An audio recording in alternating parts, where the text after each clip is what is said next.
Hello, everybody, and welcome back to episode number 22 of the For Korf's Sake podcast. I am one of your hosts, James Sawyer, and you may notice, folks, it's a little bit of a different lineup today. Unfortunately, C. Frizzle, Caitlin the Reaper, as we've been calling her, the mayor of Stepback City, has had an urgent work meeting arrive and has had to essentially step out for this episode. She will be back next week. But the machine doesn't stop, and we are lucky enough to have one of the all-time great brains of Korfball join us and step into Caitlin's shoes and fill those shoes greatly. The greatest defender in the Korfball in English world is upon us. Ladies and gents, Marcus Tighe is back on the podcast. I love the gas, but yeah, I will try and fill the void that Caitlin leaves. I won't be as funny, and I won't have as fantastic a hair, but yeah. Let's do this. I'm happy to talk Korf always. If there's ever anyone that's going to be like last minute happy to talk about Korfball, it's probably me, mate. So yeah, let's do this. I love it. I absolutely am very grateful that you've come here and offered to give us your time. It's awesome. We're here, folks, to talk about student Korfball. We are here to talk about all things BUCS Bonanza. You will see we are repping our kits, essentially. Marcus is repping a medal there. For those of you that aren't aware, this man has achieved a bronze medal at University Korfball. Highlight of your career, right, Marcus? Mate, it is up there. It probably is one of the most shocked and or amazed I've felt winning a game. But yeah, I'm happy to be here to talk about student Korfball because, yeah, massive highlight of my career getting a bronze. And most people aren't that gassed about getting a bronze unless it's in Europe where you're getting beaten by the Dutch and the Belgians. But I promise you, any medal at BUCS feels like you have crushed the world. But yeah. Absolutely. I haven't got one myself. I can only dream of what that would have been like. Came fourth one year, brutal. Birmingham. I've definitely got to bleep or edit that out. No, of course not. It's all fair in competition. But no, listen, folks, you'll notice throughout this podcast, we might be wearing different things. We've recorded some of it earlier in the night than other bits. We've tried to make it work. It's been a bit of a crazy sort of week of trying to get things organized. Apologies last week. There wasn't a podcast. Both Caitlin and I were on holiday. Caitlin was away for work in the Cayman Islands. What a place to go for work, by the way. And I was in France skiing. So yeah, we took a week off. I hope you guys don't mind, but we are back ready to go. Before we start, first and foremost, we'd like to bring up the leaderboard for Kim Oakill. For those of you that aren't aware, I'm hoping everybody is, there is a competition running for there to be 150, score 150 goals as fast as possible and basically donate money towards Kim Oakill's fund, which is trying to extend the amount of time she has, which hopefully allows her to get some updated treatment. And yeah, we've mentioned it before on the podcast, but we do have updated leaderboard. We can see that Leeds Hurricanes 2 are leading the charge, having completed their 150 goals in 11 minutes and 10 seconds. Unbelievable effort. Next up is Trojans 2 and Trojans 1. Then we have Guildford Thunder, Oxford City, Norwich Knights mixed team, another Guildford Thunder, another Leeds Hurricanes. You can see it all there, but right now, the people to be are Leeds Hurricanes 2. So get your entries in there. Work on that. What an amazing cause. Hopefully there might be something at BUCS this week. Who knows? But yeah, amazing. Such a good cause. And blimey, that is a time and a half. Get donations in and get the goals in. Yeah, all for good causes. Love that. Absolutely, Marcus. Couldn't agree more. But Marcus, let's now move on and let's batter through these National League fixtures because it's no doubt going to be a long podcast. Let me quickly bring up the first National League fixture, and that was Bristol Thunder beating Kingfisher 23-21 at home for Thunder. Marcus, thoughts on that game? Yeah, I've watched most of it, and it's just great to watch two really attacking teams play against each other. Both have such attacking threats. I really recommend giving it a watch.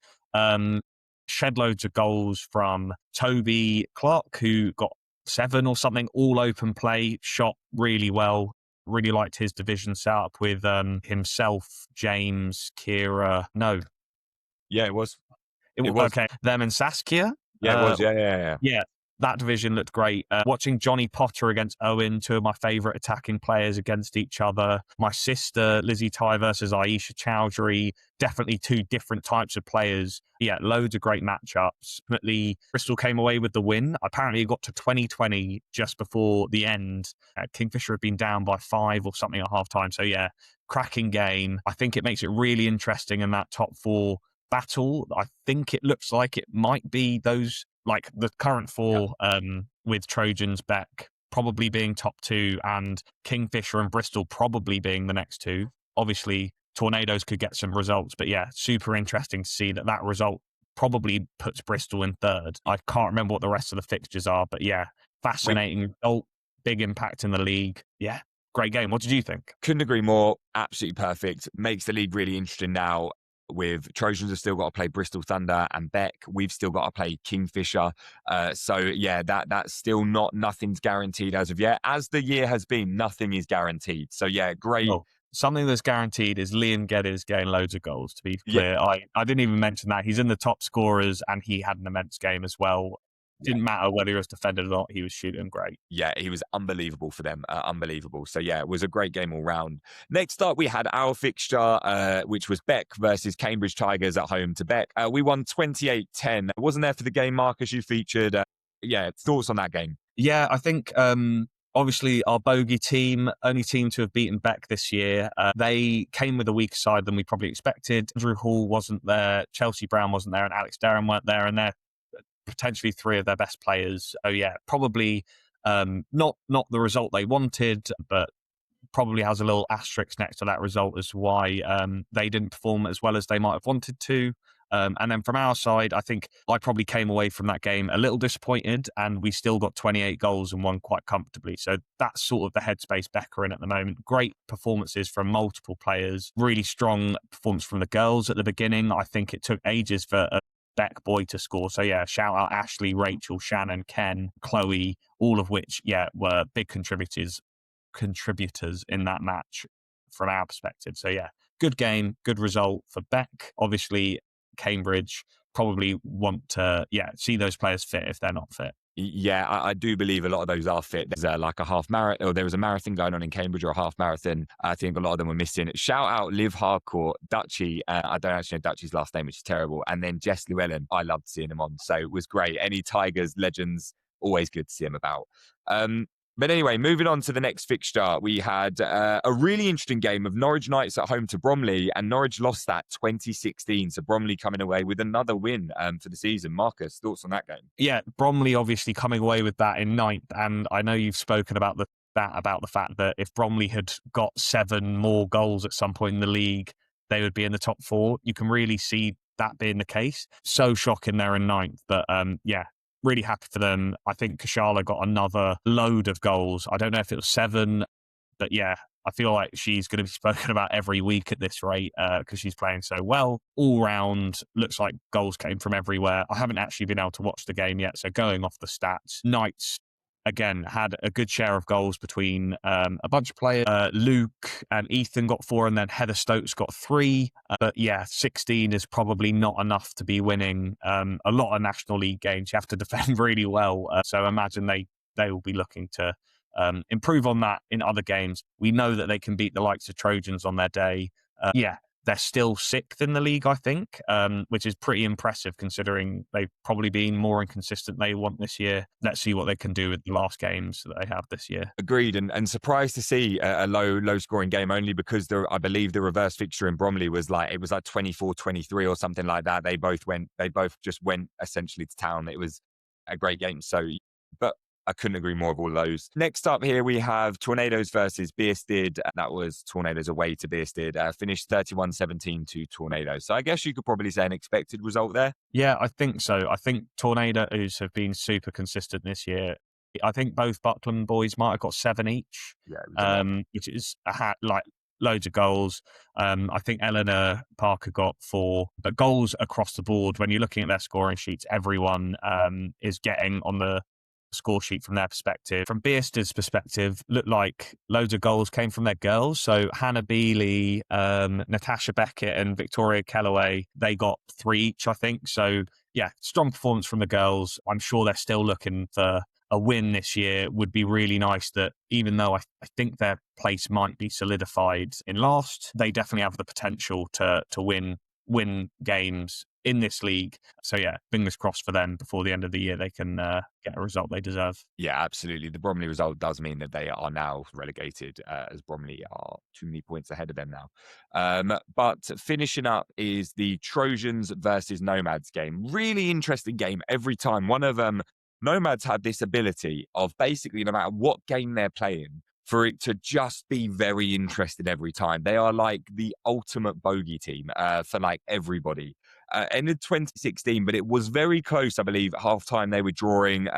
So Marcus, give us your thoughts on. I haven't seen that game, but give us your thoughts on what you could see statistically and what you heard from people that were watching it. Yeah, heard similar thing. Haven't been able to watch the game, but yeah, 7-7 at halftime. I understand. So pretty low scoring, and then for Trojans to pull away 2015, it looks like they had a really strong second half, getting 13 goals after only 7. I think I expect that from the experience that they have in that team. So many of those players are serial winners and know what to do and are just clutch. So unsurprised that the likes of, Sam Brooks, Kat Brooks, Neela Brennan, and then some of their younger players, so the Dom Brooks, the Luke Buttingers are, getting those wins. From a Nomads perspective, shows that they can really run with any of the teams. Trojans second in the league and they're equal with them at half time. Shout out to Ollie Bell, who got 8 open play goals, is ludicrous. And that's I know he can do everything, but that is a guy that is like 6'5" or something. So whenever I see anyone that tall,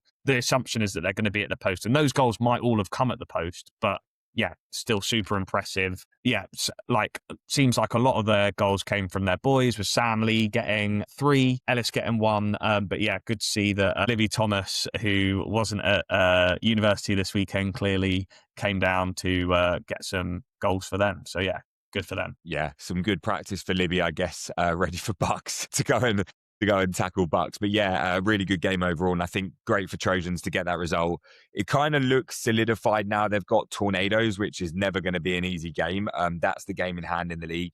If Tornadoes win that top 4 just becomes so spicy. So yeah, but that summarizes the games. And want to try and get through them really quickly. We never do. We always end up just love talking about the National League. It could be a whole podcast in itself, I think.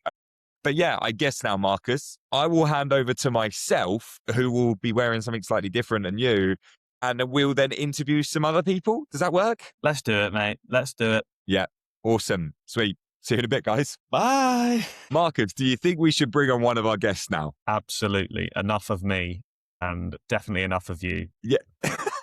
Here we go, ladies and gents. Multiple people have asked us to bring on this guest. Could have been a podcast in itself, just one guest on the podcast. But listen, it's all things BUCS, and this person is probably one of the most iconic, if not the most iconic person within the BUCS world. A true icon of Southwest England korfball scene. I'm referring to him as the GOAT of BUCS. He has won BUCS, of course, won BUCS CHAMPS with his team Exeter. He has actually dragged Exeter Korfball so far forward. It's absolutely incredible. He is a knowledge oracle, and I would argue he is the oracle of, if you're going to grow a korfball club at universities, how do you do it? This man is the know-how. He has achieved great things with Exeter University Korfball, but then Exeter Korfball outside of that as well.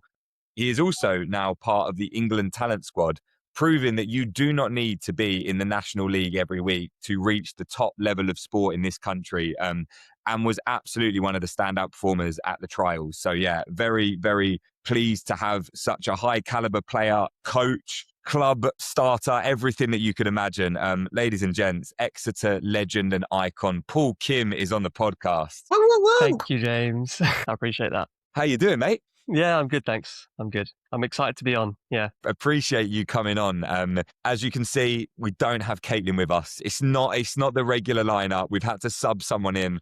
a super sub, if you will. Yeah, B team or super sub, whatever you choose, I'll fill the gap. That's yeah. But listen, mate, thanks for joining us. We're really looking forward to chatting about all things kind of korfball. We always start with most of our guests. We will kind of break into more into BUCS and we'll kind of skip onto it. But we always start, and we always love to start of, how did you find korfball? Sort of give us a quick overview of how you got into korfball, Paul. Yeah, sure. So I came across korfball when my school did a taster week where we could try kind of more niche sports. And I remember signing up.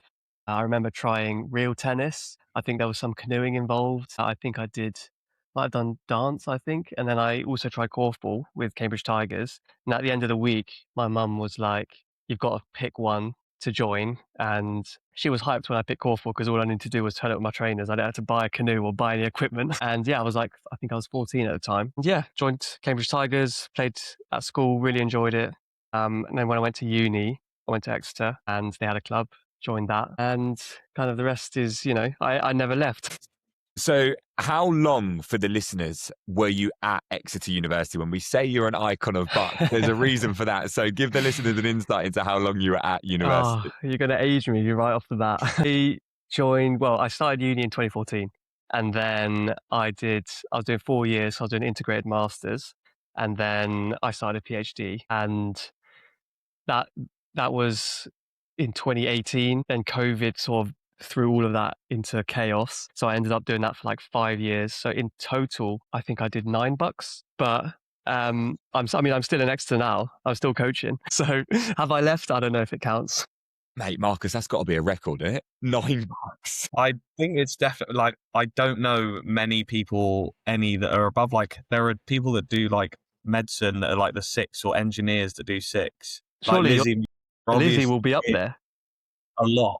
She did over 6. Maybe she did 7, but 9 is ludicrous. Imagine as well thinking, oh, that guy's definitely graduated. He's not going to score tons of goals on me. And then turning up the next year is like, he's still a student. Yeah, I got a lot of that. It's like when the people you used to play against, they come back as coaches. You're like, I've been here quite a while. Yeah, and that's actually very ample because you are now the coach of Exeter University Korfball Club. But before we get on to coaching and growing that side of the sport and that side of the club, give us some of your highlights. What were your highlights of your time as a player throughout your nine years? I'll quickly say I'm not the coach at Exeter Uni. I'm the only coach of the first team. It's Joe Greenway. He's the head coach at the club, so I can't take all that credit. But yeah, highlights. I mean, winning gold was pretty fun. But also, I think for me, what I got the most out of uni korfball was that feeling of being such a close-knit team, because everyone's kind of in this little bubble and everyone's like, you're living all around each other. Everyone's at uni doing the same stuff. You might be sharing modules and stuff like that. You're training all the time. You're going out together. And just that real sense of community within your team was so much fun. And I just feel so lucky that I got to experience that with so many different teams over the years. Because it was really good when we were like competing at a high level, but also I have super fond memories of the first time we ever went to CHAMPS, and we didn't know what we were doing. It all felt like really new, really big stage, but we were kind of all experiencing it together for the first time. So I'd have to say just that sense of community was the best. And I can't pick one. They all blur together after a while, but yeah, it was a good time for sure. 9 years, I can imagine. Yeah, it must feel like one giant kind of social fun. I mean, I imagine after a certain amount of time, things obviously slightly change. What year did you win BUCS, Paul? Question. 22, 23, 24? I don't remember. It was a good team in my memory. And I think so. Obviously, your partner Saskia was in that team. Yeah. I think was that Tom Young, who's obviously Bromley now, Luca Buttinger, who's at Trojans. And I'm definitely forgetting other people as well. But it was Tamsin Ellis at Thunder, Lucian Kenny Dwyer at Bromley, Andrew Bovey, who's with us at City. I'm missing people out. Becca Oliver, who was in the Ireland setup. Lucy Grain, who's at Oxford now. We had Rachel, but I think she's up north now in Leeds. But loads of great players. We got really lucky that year with the talent that we got. But that's kind of all the stars aligning. I know we might get onto it later, but a lot of the work that went into developing the club was all around kind of growing the membership, making sure that all of the players across all of the teams, whether they are playing competitively or just social members, making sure that they feel really valued so that they'll come back next year and they'll talk to their housemates and bring them along. And you just kind of grow the club that way.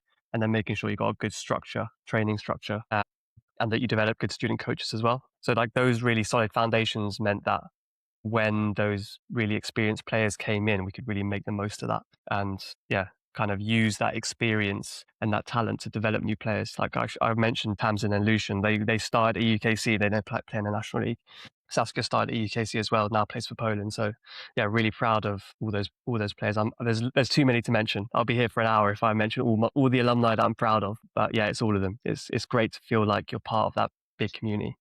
Yeah, that's kind of crazy to think. I'm sure other universities have it as well. I wouldn't want to do a disservice to any of the other unis that have produced incredible korfball talent. But if you do look at Exeter, if you look at the part of the world that they exist in, and you look at the volume right now of National League players that have come from starting at university and are playing at a really high level, it is really impressive. How much of a structure when you started, Paul, was there when you started Exeter? Or was it kind of like, you had to kind of build that and build that environment and vibe? Yeah, so when I first joined, I think we had 2 teams and we had 2 sessions, I think. One club session, well, they were both club sessions at the time, no team training, nothing like that.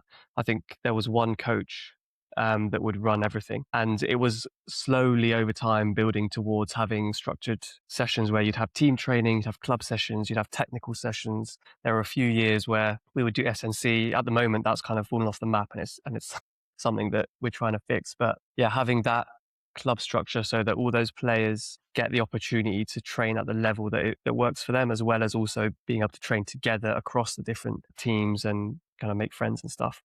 And it took a lot of time to get there. I learned so much from all of the mistakes that we made along the way, but it was always the intention to try to make it so that it was a community and that everyone felt that like they were getting their money's worth, Yeah, fair play. It's you guys are such a great example of how to grow a club. Like you mentioned a couple of those alumni players that you've had. I guess one thing that we wanted to ask, Marcus, is going to be prevalent to you as well, is what do you think student korfballers can do to elevate their game? What can the likes of new people coming into the sport, how can they grow outside of just playing at uni? Yeah, so I think a really big one for me, which I try to push on our players, is watching the Dutch League. And yeah, we started doing watch parties where I would book a room, and every week I would pick like my favorite game from the weekend and try to get people to come along and watch it.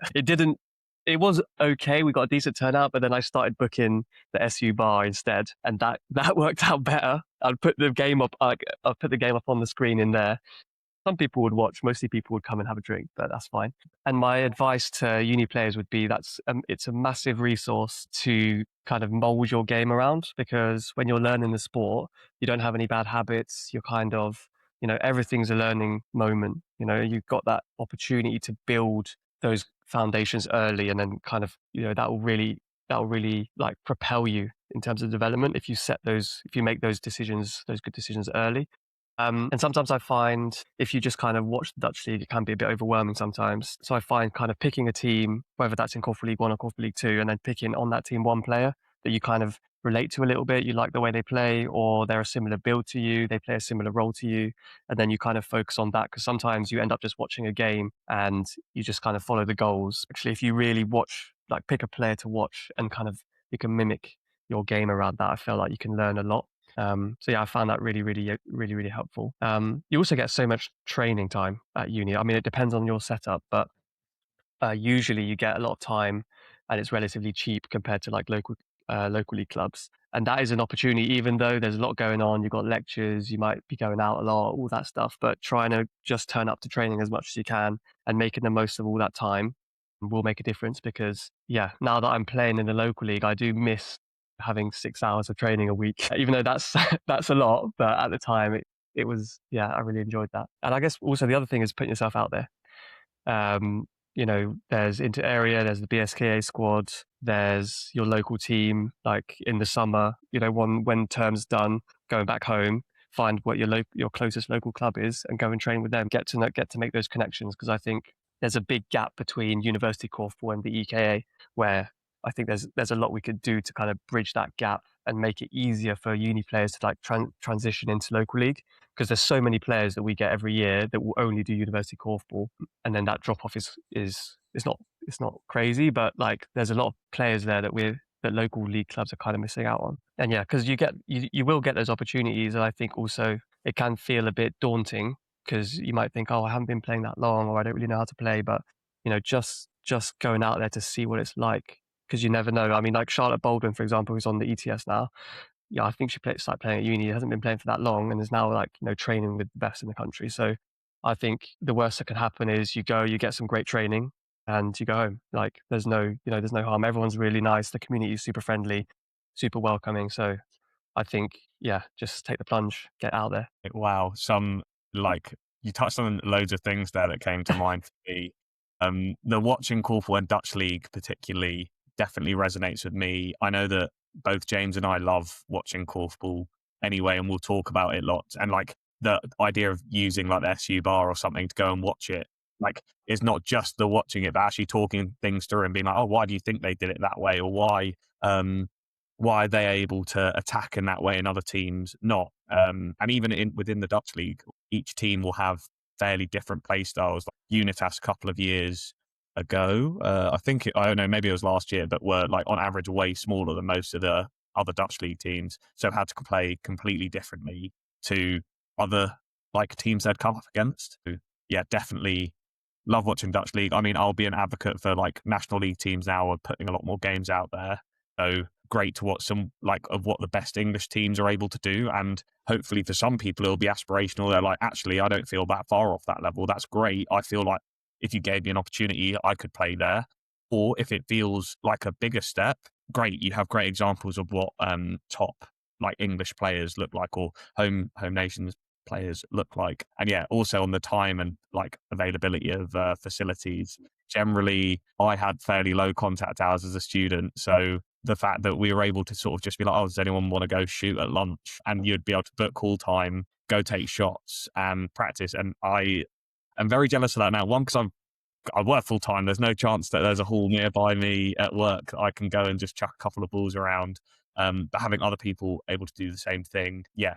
You touched on it with one of your answers before about the community of the sport, but the great bit is you can just play with your mates, and the more you play and the more sessions you do, whether it be the S&C together, like if you're doing technical stuff, great. All of that time is getting you towards that 10,000 hours to master Korfball. I dread to think how many hours people can get through just at university. You, with your 9 years at Exeter, definitely, you will have done that 10,000 hours, I bet, purely while you're at uni, let alone what you did before and after. So yeah, mate, all of those are so good. James, I don't know if you asked me to add more, I don't know if you had any that came straight to mind for you.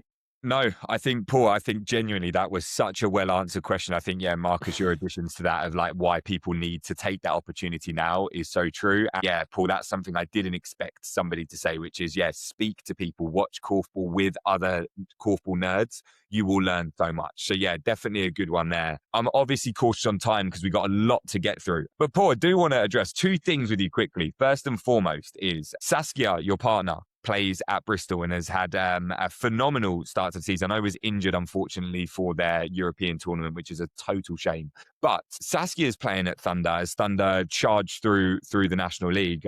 You're playing at Exeter. Talk to us about the decision to go and play at Exeter versus going to play at Thunder, considering that you probably could commute together. Well, you're not the first to ask me that, James. Funnily enough. So yeah, in the beginning, Sass was on the train. And so now she's recently got a car.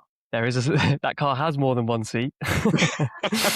And yeah, it's I am thinking about it. I think at the start of this season, I mean, the Thunder team, boys-wise, is super stacked. The girls are super strong as well, but those boys, yeah, it would be tough competition for sure. And I'm coaching at City and at uni, and I do really enjoy that side of the sport as well. So I think, yeah, it's something I'm thinking about. But at the moment, yeah, I'm enjoying coaching a lot. But then I was also at the time, and I wasn't part of the ETS setup. So there's now different things to take into consideration in terms of like being able to push myself every week. So yeah, I don't know. I can't give you an answer. That's fine. I was just being nosy. That's all, mate. But But then I guess as well, like, not to take anything away from the club that you are playing at, it was more just of an intrigue of you've come into the ETS, which is a really lovely segue. You were definitely, I came to one of the ETS trials and you were absolutely one of the standout performers there, which I think definitely stirred things up a little bit with the fact of, okay, well, obviously people know who you are, but I don't think expected you to perhaps reach the level that you did and that you have done at those trials, which is awesome. And you're now part of that squad. Talk to us a little bit about like the consideration of going for the squad and how that experience has been for you. Yeah, firstly, I really appreciate you saying that. I think, yeah, I want to shout out Sam Lee, who really like hyped me up when he came on the podcast. I was super chuffed to hear that.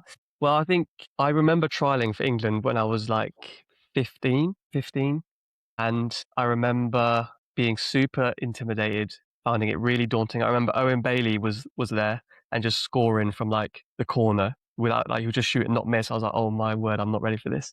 And then after I went to uni, I think because I was in Exeter, it all just felt a little bit out of reach. And I was super excited when there was like a bit of a restructure at the EKA, and then they were running like more open trials. And I was really excited for the opportunity to go and sort of test myself, because, you know, I wanted to push and see how far I could go.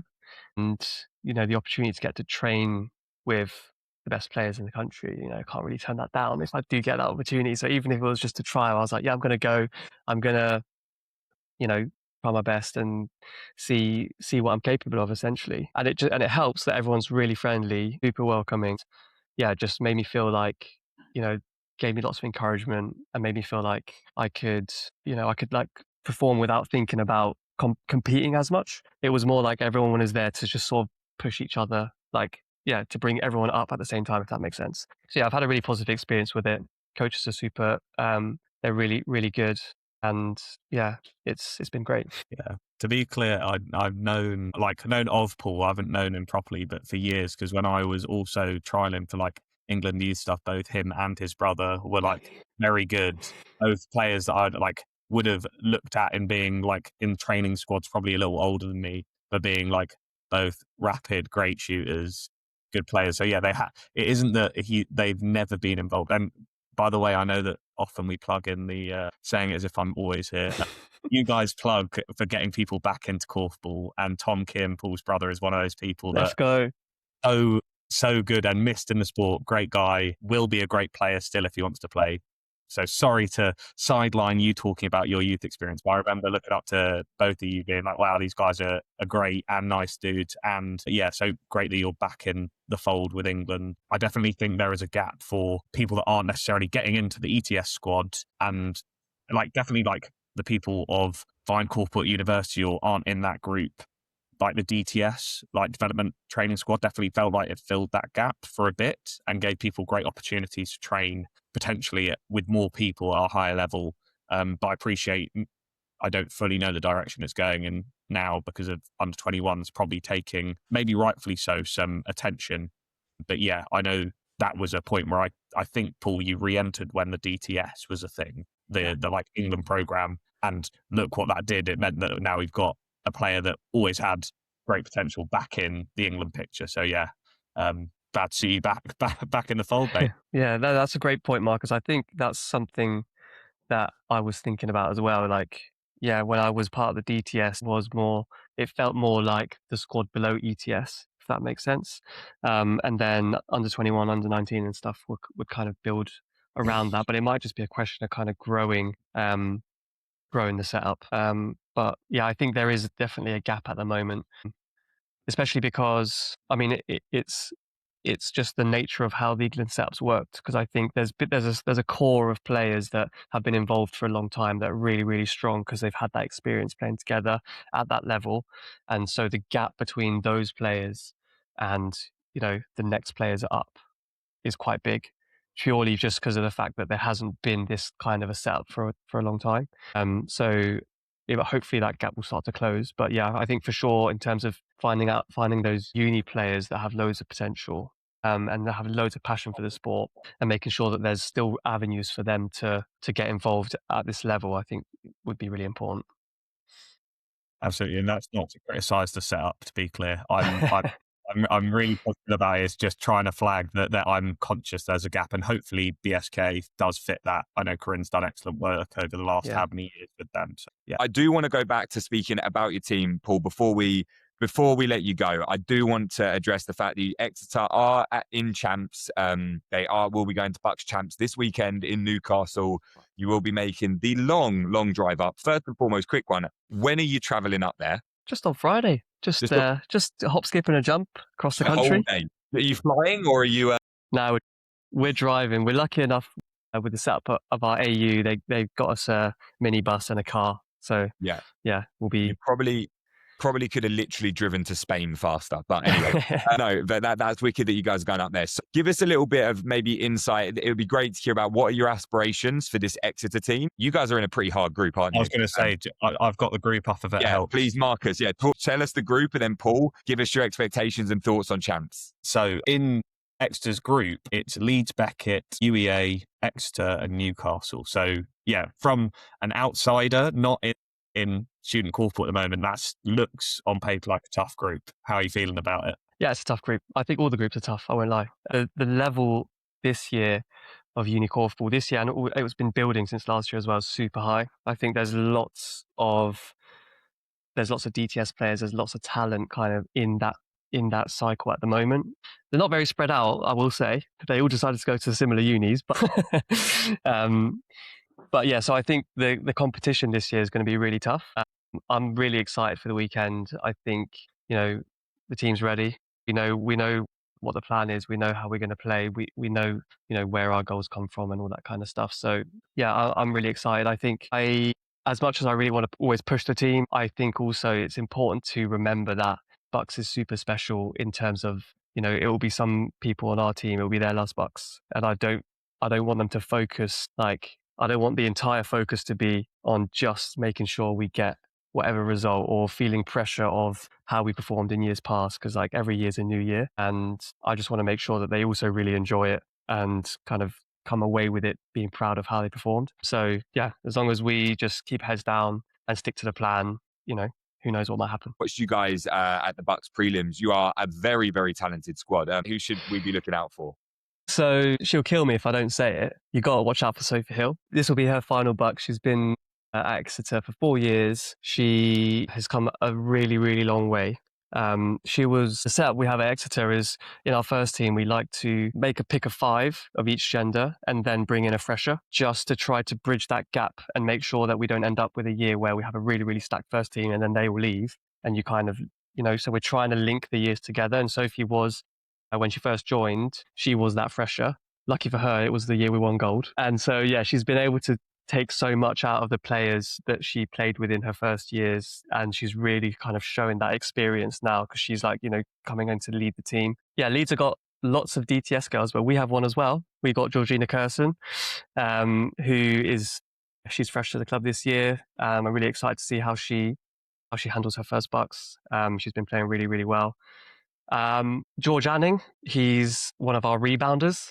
I've been super impressed with how he's developed. He's been really, really stable and really strong in that position. Physically, he's super athletic, can get up really high in the air, really gritty around the basket. So yeah, I'm excited. I won't mention them all because otherwise, again, I'll be here for... Yeah, appreciate that, mate. And I'm really excited as well. And I will call out, I'm pretty sure in your penalty shootout, Georgina, basically in the prelims, I'm pretty sure she swished it, taking a penalty second, which was absolutely obscene and it looked so casual. I was like, sitting on this podcast right now, I can tell you, me and Marcus would kill for that. Having missed a few penalties and penalty outs at BUCS, I would have killed to Yeah. Shout out Mark Wolstenholme, who he was the one who got the winner. Yeah, and also want to give him a quick shout. I did shout it out, but we ended up editing it out at the last podcast. It's probably the greatest shithousery of any single player I've ever seen. I hope he does it this weekend. He was wiggling his legs and had his tongue out against his player the entire time. Yeah. I have literally in my life never seen shithousery like it. And I had to go and dap him up after the game. I was like, that's the best thing I've seen. And so I'm really excited. I hope he's there this weekend and I really hope we get to see. For me, it will be round 2, but I'll have my eyes glued on that player to see what he's doing to his attacker. Yeah, it's quite the performer.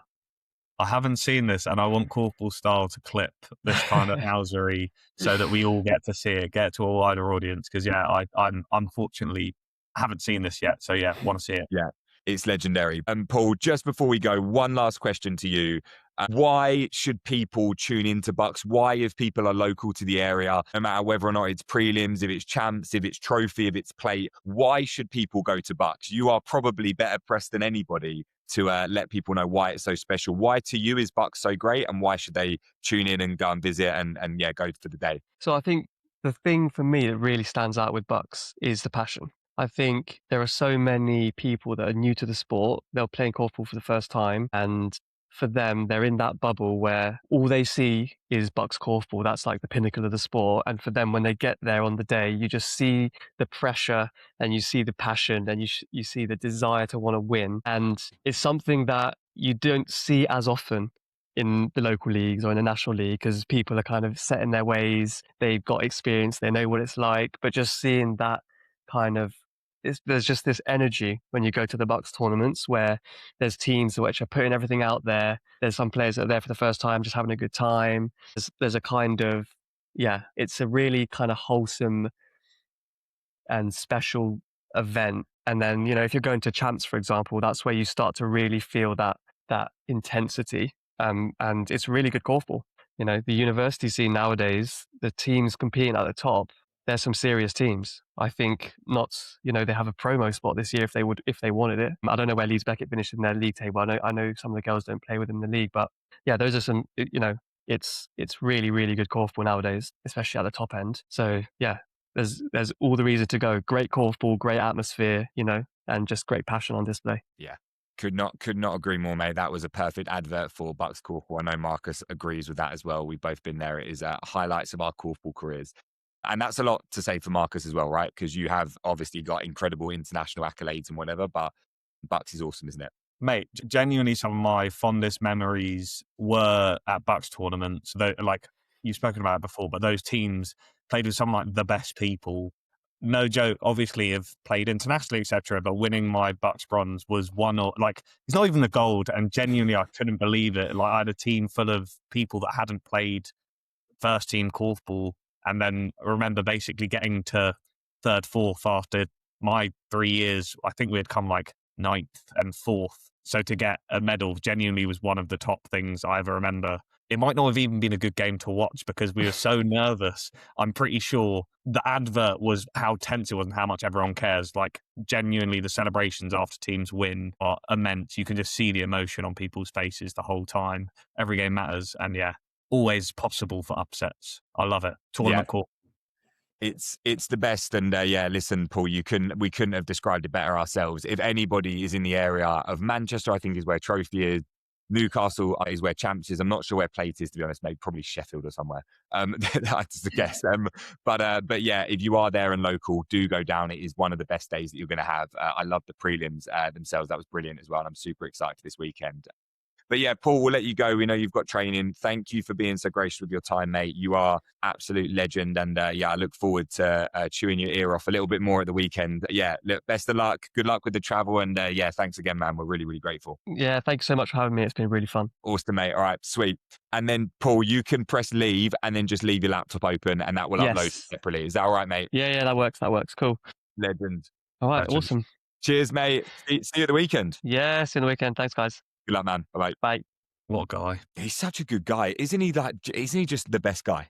Mate, he's lovely, so knowledgeable, just a cool dude is my takeaway. A lovely, lovely, cool dude. Yeah, and just loves talking korfball and has done so much for the sport and everything. It's just, I'm so happy that he's now getting the recognition that he deserves. I know he's got that in the Southwest, but I really hope people nationally recognise this man for the work that he's done with that club. 100%. The man has given more in the last 9 years. Well, a lot of the man's given more in his time at university than a lot of people will ever give to korfball over a career. It's immense.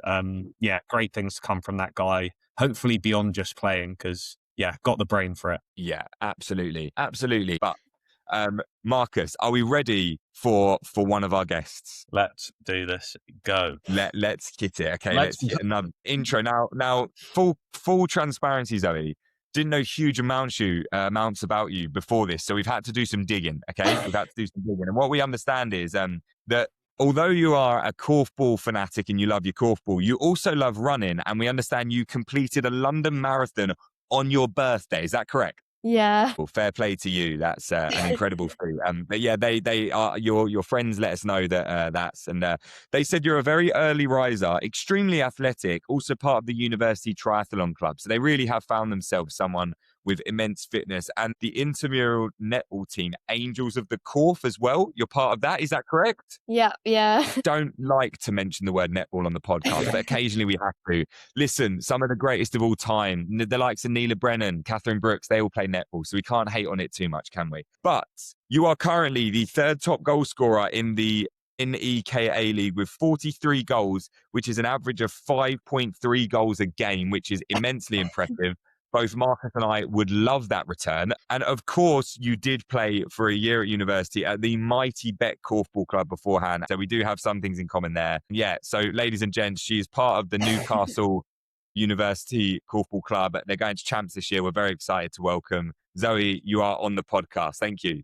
Thank you for having me. Yeah, it's going to be good. Yeah, it's going to be fun. So, yeah, I guess to start off with, give us a bit of background. You obviously played at BET Korfball. You've gone to Newcastle now. How has your experience been with university korfball? Yeah, no, really good. Yeah, as you mentioned, I played briefly for almost a year before coming to university. Like before uni, cricket was the main sport that I played. But going to uni, I really wanted like a change and just to try something new, and like, you know, no one would know who I am or anything, so can just throw myself into lots of things. And so yeah, I just chose to continue with korfball, and yeah, it was a great decision. It's such an amazing club. We really try and be super inclusive, you know, really try and have a really diverse club with loads of different people. And I think the dynamic of it being like a mixed gendered sport makes it like really different. I think you don't really, well, there are very little other sports where you do that. So yeah, no,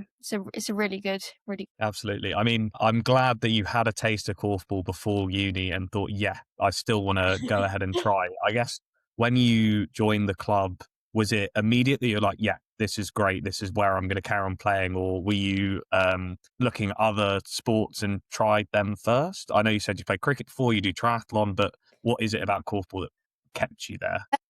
Probably just the environment in general. I think like I study dietetics, so I do quite like a heavy, busy, full-on degree. So I think having like a really sort of, it is competitive obviously when you go to things like BUCS, but day to day and at training, it's very chill. It's really like, you know, just go and forget about assignments and things and just have a good time. And I think in my first year, you just want to meet loads of people, and it was a really great place to do that. So yeah, I just stayed. Yeah, that is awesome. I think that's what most people get from BUCS university experiences or university korfball in general. It's a great place to meet people. I think we've oftentimes mentioned that socials tend to be the glue that really holds the foundation of a club together, and the ability to go out and find like-minded people, but also, you know, kind of have a laugh as well.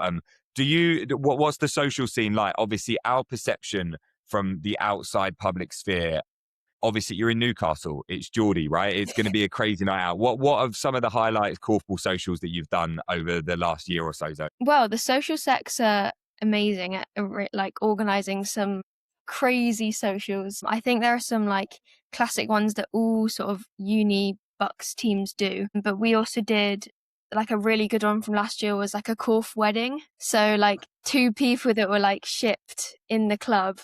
We had a whole wedding. We hired out a venue. We all dressed up. We had the bridesmaids, the best man. Like, everyone gave a speech. We did a cake. Like, we were all in like full suit and tie and dresses, and like it was, yeah, that one was really good. That is a first. I've heard of lots of korfball socials before, but I've never heard of a korf wedding. I know they happen in real, like people meet each other playing korfball and get married. I've never heard of a social. Yeah. Did you then go out afterwards with the other couple now together? No. There's still time, you know. We don't know what might happen, but okay. Yeah, no. Don't name and shame them then, in case you know it does happen. That's so funny. Yeah. Never heard of that. And I really hope other clubs take that on board. Overall, obviously, you said it's a bit more casual. You guys have got a really big tournament coming up. You're at Champs, which is being hosted at your home venue. So yeah, talk to us a little bit about that.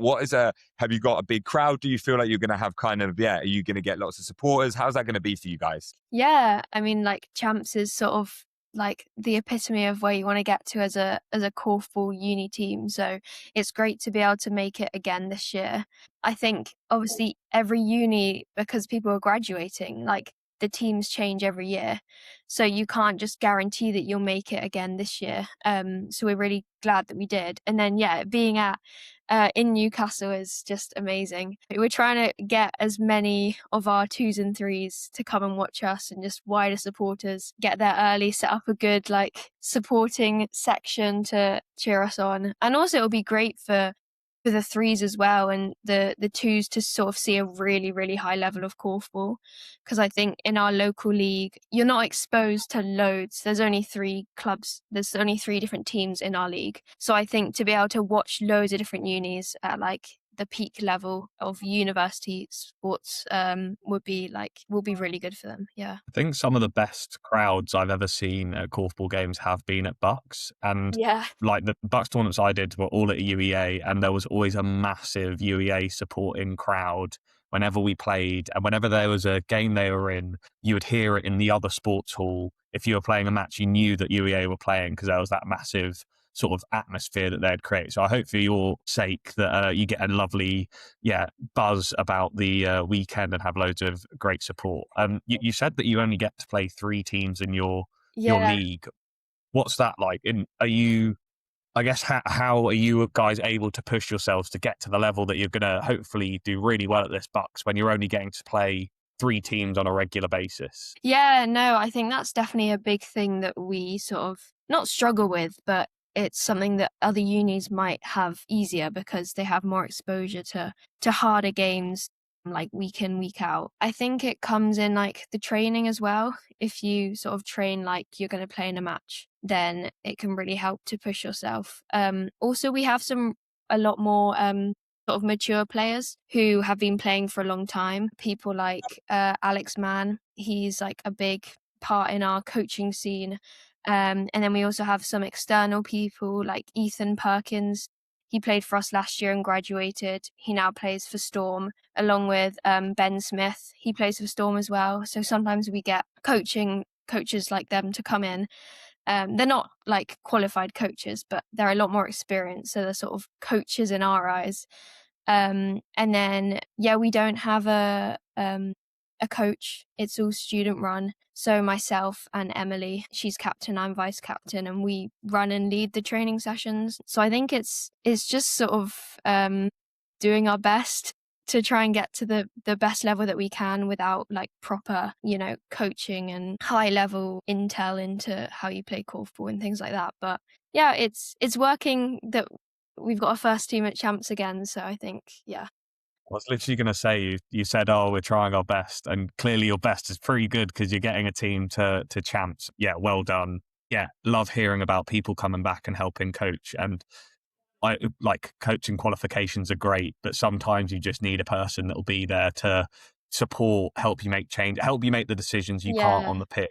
So definitely advocate for people volunteering and giving it a go. If they enjoy it, hopefully that's the kind of thing where they'll think, actually, maybe I should do this more. But that's so great to hear about. I love that you guys are pushing yourselves even without necessarily having the same competition. I know other teams are in like a regional league where they'll have loads of teams that they play against regularly that are at a level and have played korfball loads longer. So extra impressive for yourselves. And I know there'll be other teams on the weekend that will be in a similar position to you guys. So rooting for the, not underdogs in ability, but underdogs in terms of the exposure you guys get in terms of high level korfball. I also think that shines a really nice light, Zoe, on part of the sport that maybe some people aren't aware of. Some clubs have a really good structure set up. I think Nottingham, Birmingham are all good examples. Exeter have done an amazing job as well of setting up a structure and a way of playing in a league that enables students to get really good amounts of game time. But there are actually other clubs. The university I went to, we didn't have a weekly league. We got our 3 BUCS tournaments a year. And I think that it shines a light on the effort that it requires for a club to be able to create those leagues. Anyone that's part of a club in general knows the amount of effort that goes into providing referees, to providing coaches. All of that is really extensive. And it's amazing to hear that you guys are running that off your own backs. It is really impressive. And yeah, I guess what would you say is a challenge of that? Are there any things that you guys really see as, oh, this is actually really challenging, really difficult? What could the public do that would help you guys out? Is it coaching? Like, what could somebody that's in the local korfball community do that would really assist you guys in elevating the university talent that could then move into the clubs in the local area?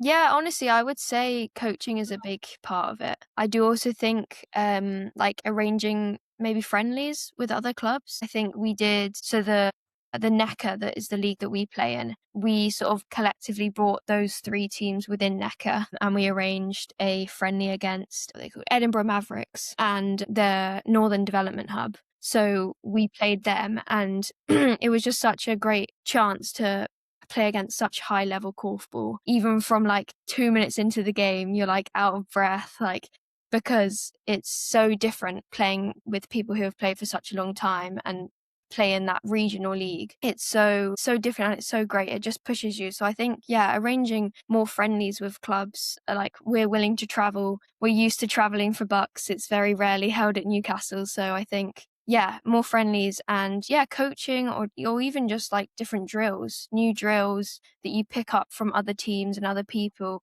It just means that the sessions are new and exciting and yeah, you're able to progress that bit more, I think. Yeah. I think really, really great shout out. And I think that's we always like on every podcast to kind of really, I guess, make a shout out to the listeners. If you are in an area, you have extensive korfball knowledge, you may not think you do or whatever, but actually that can be invaluable to some of these clubs. And if you played, and we always talk about me and Marcus have said multiple times in private conversations, the impact that somebody has post korfball is far greater than the impact you can have on the court. In terms of, this is an amateur sport, right? You can go and you can coach and you can bring other players up, etc. So yeah, I love that call out there, Zoe. That's really awesome. And before we kind of, I guess, let you go, we do want to talk about your aspirations. What are the aspirations for Champs? We do have to address it. We just had Paul Kim, who is the coach of Exeter 1. You have an extremely challenging group. Obviously it's going to be a great group. You being the home crowd against Exeter, former champions, Leeds Beckett, who are the favourites, and then UEA, who have also won a ton. These are some of the big dogs in BUCS Korfball.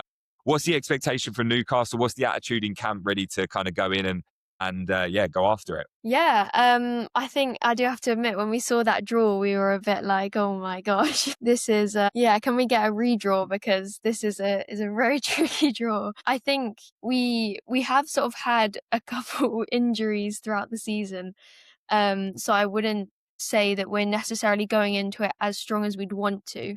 But I think it's all in the attitude. I think going to Champs last year, we really did not expect much. And we came 8th, which is the highest we'd ever placed as a university. So I think we'll just do the same, go in with the same mindset, just, play every game to the best of your ability. We always say in our team talk, like, the game's not lost, like the game's not over until it's over. So I think just, do your best. Everyone knows their role. I think we work really well together as a team. There's very little sort of bickering or arguing. Like, we all push each other to try and play the best that we can. So yeah, we're just gonna try and score some goals, really. Yeah, and that's sounds like you must be a great group to play with, because I wish that we always didn't bicker at Beck and always happy to be there. So yeah, definitely glad that that's sort of the mentality you're going in with. In terms of you saying about like having a couple of injuries, hopefully that's a great chance for some of your players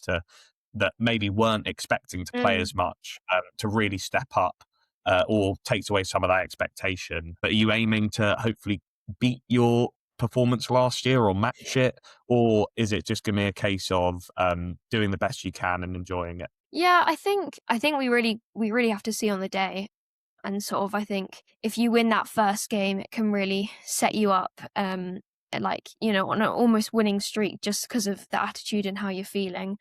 I think, as I said, we've we've got such a wide range of people in our club. Like some people are PhD students, like 5th year medics, freshers, final years. So I think just for those who it is their final year, just making it a really nice memory and experience. Like we're going out for a meal as a club after like champs. I think just like soaking it all in, playing like the best that we can. But yeah, it's a good point. It's a good chance for players to step up and really take on those different roles that they're maybe not used to always doing. But yeah, also just watching the final as well. That was such a highlight of my first year last year when we watched that final at Lancaster. Yeah, it was. Yeah, I think just enjoying it really. It's the right attitude to have. And let's for 1 second, let's break down it. Nobody speaks about it beforehand. We certainly didn't. But when I was at uni, it was a thing where if you hadn't made the medals, then the Saturday night was an excuse to go out and get at, so like, I don't know, like, I'm just saying it was an excuse to go out and have a laugh. If you're not in medal contention, admittedly, to be fair, you are on your home turf. So it's not quite the same as being somewhere a little bit different, I guess. Yeah. That is always, I'll say to people, if you're not making the medals, you best make the most out of the Saturday night. It's a great opportunity to go and explore somewhere new, make memories together, and multiple clubs seem to do it as well. Yeah. None of them will say it, I don't think, but everyone's thinking it. I know everyone that doesn't make it is thinking, right, do we just throw caution to the wind? Yeah, that's a good point. Before we go, the last thing I just want to ask you, Zoe, I ask everybody that comes on that speaks about BUCS. You've kind of already alluded to it a little bit already, but just give us an insight into what to you as a player that played a little bit before uni, but what makes BUCS so special? What makes university korfball so special? I really do think it's the people and that atmosphere. I think, like I said earlier, like it being a mixed gendered sport, I think it really changes the dynamic. I think it's so different having to play with the other gender as well, and it being a very inclusive club. I also think just seeing and meeting people from other unis, like my course that I do, dietetics, is a really small course. There's only 25 of us. So like to be able to go to a competition where there's so many different unis, you can just chat to people. Everyone's at the end of the day like rooting for each other. I think like you make a friend and then you watch their game and you want them to score. Like it's just like the nature of the sport, I think, and I don't really think any other sport is like that to the same extent. So yeah, I think that's what makes it, the people and the atmosphere. Would you agree, Marcus? Yeah, no, definitely. I definitely will always be like, I've met some of the best people I will ever meet in korfball at university. You make like lifelong friendships. There are people that genuinely I played korfball with at uni that whenever I see them now, thankfully a lot of them still play, but whenever I see them, it's great. Like I'll always want to hear about how their life has been, etc. Yeah, hopefully you'll be in the same position where you'll still be playing korfball post uni, and that'll be the random time where you bump into your mates from a few years ago that you just happy to see playing the sport we all love. Yeah. If I come back down to London after I graduate, I will be returning to Beck, I'm sure. Yes, that is the perfect way. I think that's the perfect way to end it. All love to Beck. No. Listen, Zoe, I'm traveling up to Newcastle on Friday or Thursday. I will be there for the Saturday, sadly, not for the Sunday, as I have to play korfball. But I will come down. I will definitely be watching, cheering everybody on. Can't wait to experience the vibes. But that was brilliant. Thank you for taking the time to come on and chat to us about all things korfball and all things student korfball. We're really grateful and look forward to catching you in person in a couple of days. And just thank you so much for your time. Thank you for having me. Yeah, it's been really good. You're keeping up with the scores and rooting for you guys. So best of luck. Thank you. Yeah. Have a good one. Cheers, Zoe. Bye. Take care. Bye. Mate, how lovely was she? Yeah, mate, delightful. Yeah, she just had so much like positivity about like the club and like the people she's obviously playing with. Definitely seems like that Newcastle team's one that would be nice to be on. Yeah, absolutely. Couldn't agree more. And shout out, I'd love to speak that eloquently at her age on camera, right? Like that was absolutely incredible. Yeah. No, literally, mate. I'm struggling now, let alone I was a Gooby student. No chance I'd be speaking that well. Just wait. Well, Marcus, I think that leads us on to the final segment of the show. Okay, so thank you to both Paul and Zoe for coming on. Very grateful. But before we finish, I asked people on the Instagram page, for Korf's sake, if you're not following us, go do. I'm pretty sure everybody that watches this is definitely following us for the record. But if I asked people to name me their best person to play korfball who started at university or favourite. And it's probably the biggest response of any korfball poll or question we've ever put out. So what I wanted to do was a fun segment where you and I would run through some of the people and shout out some of the people that we felt deserve the shout out for having started korfball at university and gone on to be uber successful national league players, international players, and I guess take a moment to shout out the starters of university, right? Yeah, let's do it, mate. There are some names that I know that I've sort of briefly spoken to you about, and so many of these you're looking at and you just can't believe that they only started at university. You just assume that they've always played, they've always been a part of the game. So yeah, let's go. There are some mega talents on here. So I'm going to bring up the list. Let me quickly go to the Instagram so I can find some of the lists, and we'll kick off. I'll kick off first, Marcus, because I know kind of some of the ones that I want to speak about. So let me just give me 1 second. Here we go. Rush, champ. The results. So I think for me, the consensus, I'm going to kick off and you tell me if you disagree, but I think for me, the consensus is for me, the best player, I would probably have to say is Steph Allen or Steph Watson. Started at university, has gone on to win multiple National League medals with Trojans, was in the England team during a time with the likes of Natasha Dawson, Amy Turner, Neela Brennan, Catherine Brooks, and she on multiple occasions was a starter in that England team, keeping some of the best players ever out of that England team, which is just an absolutely outstanding achievement. Secured 4th place at multiple tournaments. I think Steph is probably one of the all-time greats in English korfball in general, and then obviously has gone on to coach Highbury to promotion into the National League and was the performance lead in the England setup. So yeah, for me, she probably is the goated English student or UK student. What are your thoughts on Steph, Marcus? Mate, I can't disagree. For me, when I started watching korfball was around the time that some of those Beck Trojans early finals, and she was a key part in that Trojans team that was so successful. They had immense girls, and she was like a secure starter in that team and for England, as you said. Can't disagree. She is, again, just a player that you would never expect, had only started at university, but was so athletic, was able to like really fill gaps in the team. Like she could score, but just made a division tick, would rebound, would assist, could shoot, could make her own shots as well. So yeah, can't disagree. Definitely all like, if you're looking at legacy, and I appreciate there are lots of players still playing, but when I think of uni korfballers, she's one of 2 that immediately come to mind. And it was Steph Allen, and the other one for me is Andrew Hall, who are the 2 that I appreciate. Andrew is still playing, and I've played with him. I've watched him play for England, watched him play for Beck. Again, it's amazing that you look at this guy who's supreme athlete, amazing, but can do everything on a korfball court, has a korfball IQ as well, that you just don't necessarily expect someone that's picked up this sport potentially socially at university to then be in a GB squad. Yeah, both of them represented England.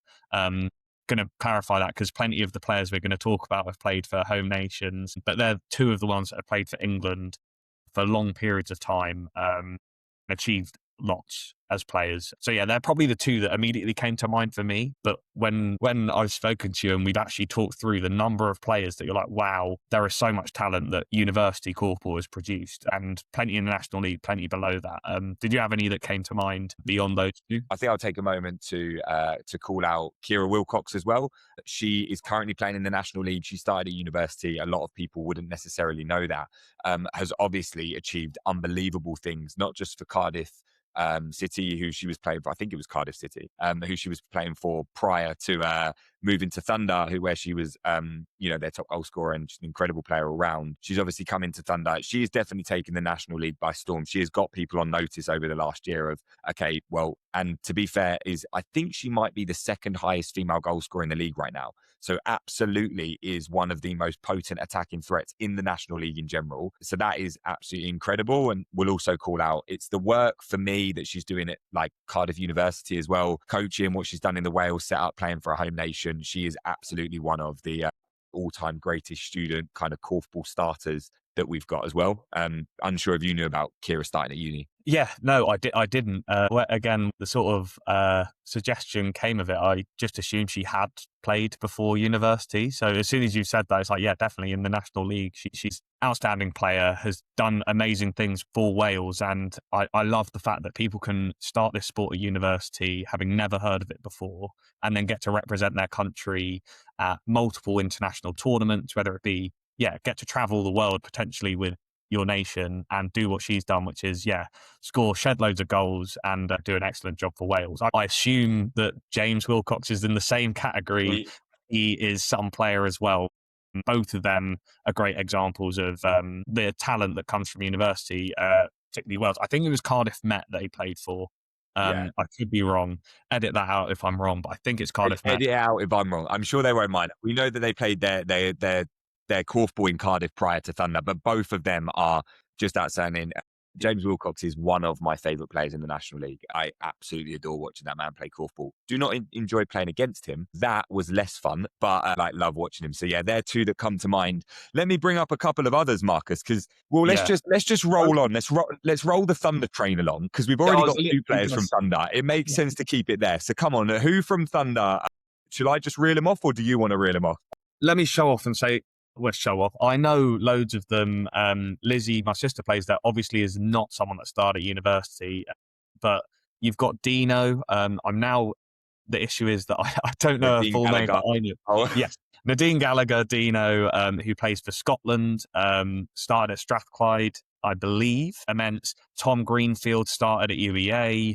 You've got Tamsin Ellis, who started at Exeter, plays for Scotland. Right now you can help me out. You should have just done the list. We've got Saskia Hardcastle as well, who started at university and has been an absolutely phenomenal player this year as well. Ruth, I'm going to mispronounce it. Ruth Barbier, is that how I pronounce it? Barbier, yeah. So Ruth started at university as well. Leo Comerford, the man mountain, started at university. Is there not a better advert for korfball, university korfball, than Bristol Thunder? No.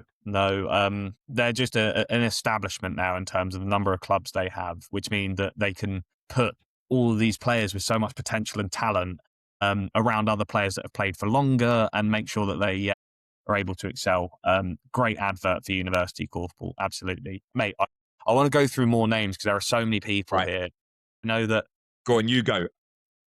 One that's literally really recent, but Charlotte Baldwin, who I think Paul mentioned as being someone that's in the ETS. She's only played for 2 years and is involved in that group and doesn't look out of place. She's, really impressed me. I'd not really seen her much before, but was someone that, has shed loads of potential. If that's what she's like after 2 years, imagine what she'll be like if she keeps playing, keeps keen, keeps taking in all the knowledge that hopefully she is getting from the ETS setup. But definitely one that came to mind when you are. Yeah, could not agree more. Unbelievable to see people in the ETS setup that have started at university again. We absolutely love that. I've got a ton of other names here. Let me quickly go through. Hetty Adams, who's playing a korfball in for Nomads, I believe. We got a ton of love on the Instagram. Emma Moss. We also have, of course, mentioned by Paul Kim, Lucy and Kenny Dwyer, absolutely storming the National League. Too big, too strong is Mr. Kenny Dwyer. He is, a true staple of the National League now.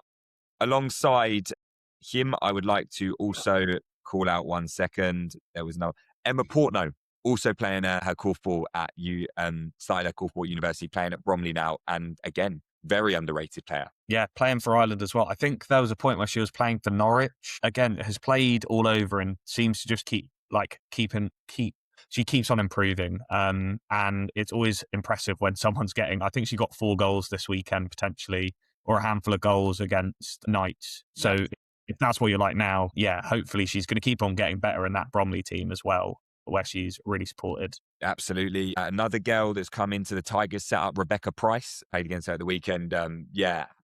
How dare I not credit Rebecca Price? I have a bronze medal in part thanks to playing with Rebecca Price. Like she started university at the same time as me, and I played all of my years of university with her. What an outstanding player! Again, she's playing really, really well for Tigers, and I think has been, like, when I think conversations about underrated players have come up, she was someone that came to mind in the league as being underrated, as someone that can do everything. Great shooter. But yeah, I'm Rebecca, so sorry for not mentioning you myself, but I have a bronze medal in part thanks to you. So yeah, big shout out to you. Absolutely. There's a ton of names. Right, let's take some time to speak about Birmingham. We got a couple of from Birmingham. Well, we got a load from Birmingham as well. We got Andy Davis, who has been a staple at Birmingham for a long time. I think you've played with these guys. Matt Wilcox, not sure if you played with him. He's now at Birmingham. No relation to James and Kira Wilcox, but also an absolute phenom. Who is helping them drive towards the National League this year as well. And his brother, both of them, started at university, both playing at Birmingham, came along to ETS trials and really didn't look out of place. They have lots and lots of talent, and going to be impressed to see how they do. Appreciate they'll be really helping that Birmingham City side look for promotion. There are other names of players that I'm sure could be mentioned, but Nick Wilkins, I think, was one that has played at Birmingham before, but has played in loads of places, playing in Oxford at the moment. I think had a stint at Tornadoes last year, but can't believe that.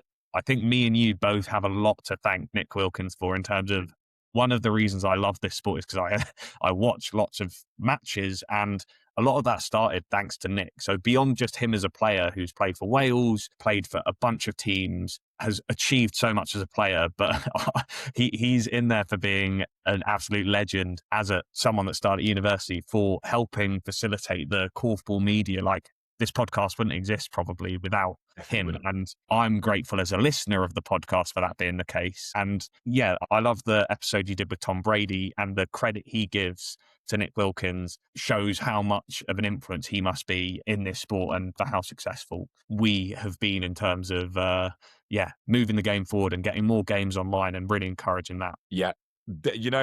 We said it before, if there was a Korfball Hall of Fame, he'd be one of the first names going in there. Watching Korfball is what allowed me to fall in love with this sport even more than when I played it. And Nick Wilkins is literally the facilitator of that for almost most of the games that we've seen. He continues to do korfschools.com. He is absolutely one of the most imperative people and influential people in Korfball in England in general, not just like for the clubs and for the universities. So Nick is an absolute GOAT. There's no doubt about it. For me, there's an argument that he could be on the Mount Rushmore of Korfball. That's how crucial he's been to helping so many people fall in love with the game. So Nick Wilkins, please, you got a shout out. Stuart McConvery. Am I pronouncing that correctly, Marcus? Stuart McConvery, is that it? Let's go with it. I don't have to say a second name much because I would have called him Stu or Stuart, but really talented. I think his partner, Beth Phillips, I assume she started at university as well. Also an immense player, and has represented Wales so many times. Yeah, and then we'll round it up because it's just I want to name everybody. I just love giving love, but let's take a moment to talk about Mikey Ford at Harrow as a Harrow stan yourself. Mate, I have been to watch a handful of games. Obviously, I'll shout out Victoria Whittaker, my partner, started at university. She's done great things, but I obviously go and watch some games. Mikey, this year, when I've come to watch Harrow, is a breath of fresh air. He is so athletic. It's genuinely unbelievable. I'll be watching a game and he just seems to be everywhere. Yeah, exceptional talent. So much potential. We probably missed so many people on this list as well. We got so many names. Fran Cook, I've got here. Liam Scannell, who plays for Leeds Beckett. Alex Booth, Cameron McKay. There's so many people. Honestly, we'd spend all day doing it. Anna Denman, got to shout out her. A lot of love for her. But loads of people that were named, which is amazing. So thank you to everybody for submitting it. But the consensus the ETS is being held up by Mike Hopkins. The big cheese who is running the current program started at university, Mike Hopkinson. So just so many incredible names that we are so lucky to have within our sport, and who are just basically driving it forward, continuously putting in exceptional performances. if you are a university player listening to this podcast, which has now been incredibly long, but I hope you've enjoyed it. But you can absolutely achieve it. You can do so many great things. Starting at university is a great place to start. And as long as you're willing to put your head down and go for it, you can get some of the most amazing experiences. And if you play your cards right, you might even get to host a podcast occasionally and chat some shit online. It does go down pretty well. So yeah, I think that probably summarizes that part of the segment. We named as many as we could, right? Mate, so yeah, you could definitely edit some of those out and edit me down because damn, it's so hard not to just want to talk about them. But yeah, that's a me problem anyway. I can't shut up.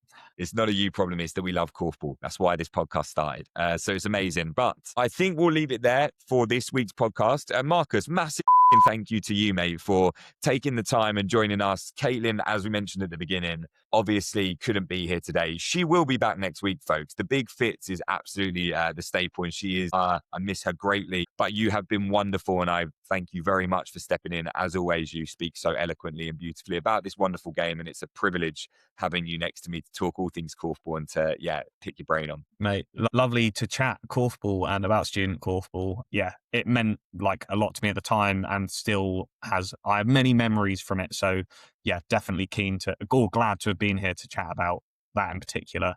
And yeah, don't worry, Sea Dog, Frizzy Rascal. I can't think of any. The Caitlin the Reaper will be back. She absolutely will be, folks. And just as always, massive thank you to you guys for listening, for, like we say, for commenting on all the Instagram stuff we've been doing. Apologies we weren't here last week, but we are now back. We will be back for good. So I will see some of you students, if you're listening, at BUCS CHAMPS on Saturday. I cannot wait to come down and basically experience that vibe once more. But yeah, for everybody else, thank you so much for listening, and we will see you on next week's episode. Take care, guys.